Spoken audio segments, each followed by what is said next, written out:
What's up guys? Ako po si Ken A. Hoson. Siya naman po ang aking pinsan na si Billy Hoson. At ngayon po ay pupuntahan po namin ang ilan sa mga historical landmark dito sa aming bayan ng Quezon. Tara, let's go! Ngayon ay aming unang pupuntahan ay ang Eduardo L. Hoson.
Eduardo L. Hoson o kilalang ELJ-MHS ay itinatag noong August 5, 1919 ni Eduardo Tatang Lopez Hoson Sr., isang kilalang kapitan ng mga gerilyang Pilipino noong panahon ng pananakop ng mga Hapones sa Pilipinas noong ikalawang digmaang pandaigdig. Nang maglaon, ay isang alkalde siya ng Quezon, Nueva Ecija at kalaunan ay naging gobernador ng Nueva Ecija sa loob ng 31 years hanggang sa kanyang kamatayan noong 1990 na naging dahilan upang siya ay pangalawang pinakamatagal na politiko na naglingkod sa isang posisyon sa gobyerno sa bansa.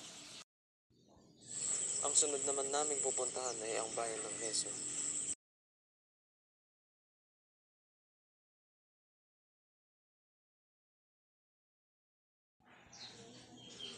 Quezon, opisyal na munisipalidad ng Quezon, at ang tawag naman sa Pangasinan ay Balay na Quezon. Sa Ilocano naman ay Ititi, Quezon.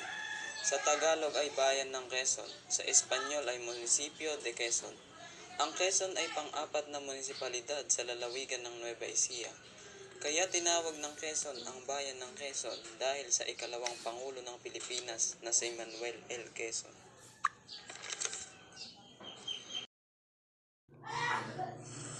At ang panghuli ay ang Holy Family Academy or Holy Family Church.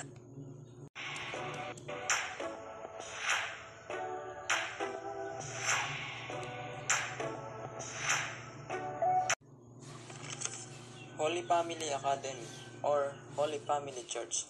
Ang Holy Family Church ay isang katolikong institusyon.